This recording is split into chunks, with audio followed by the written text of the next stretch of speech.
వెంకటాద్రి సమంస్థానం బ్రహ్మాండే నాస్తి కించనాత్ వెంకటేశ సమో దేవో నభూతో నభవిష్యతి. శ్రీ వెంకటాచల క్షేత్రం వెంకటేశ్వర స్వామివారు శ్రీ వైఖానస భగవచ్శాస్త్ర ప్రకారం పంచబేరాలుగా తిరువారాధన జరుగుతుంది.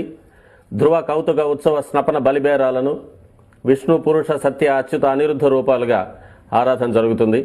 వీరు కౌతుక బేరం భోగ శ్రీనివాసమూర్తి. ప్రతిరోజు ఉదయం తోమాల సేవలో పాలు కుంకుమ పువ్వు అభిషేకం జరుగుతుంది. వీరికి రాత్రి ఏకాంత సేవలో పవ్వళింపు సేవకు వేయించేస్తారు. ప్రతి బుధవారం మూలవర్లకు ప్రతినిధిగా బంగారు వాకిల్లో సహస్ర కలశాభిషేకం జరుపుకుంటారు. సుమారు 1500 సంవత్సరాల ముందు పల్లవ మహారాణి సమర్పించిన వెండి బింబము భోగ శ్రీనివాసమూర్తి. ధ్రువబేరం మూల విరాట్టు వక్షస్థలంలో మహాలక్ష్మి అమ్మవారు, పద్మావతి అమ్మవారు, శ్రీవత్సం, కౌస్తుభం, ముఖమండలంలో పచ్చకర్పూర నామం, కస్తూరి తిలకం, శ్రీపాదరేణం అనే మహాప్రసాదం, నవరత్న కిరీటం, రత్నాల సుదర్శన పాంచజన్యాలు, రత్నాల కర్ణపత్రాలు, భుజములందు నవరత్నాల నాగాభరణాలు, కట్యవలంబిత హస్తం,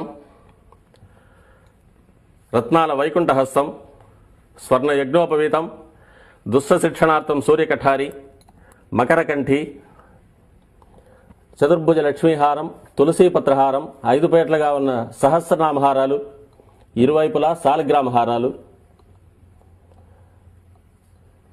ఉగాది ఆస్థానానికి గాను స్వామివారు విశేషమైన తిరువాభరణం సమర్పణ చేసుకోనున్నారు.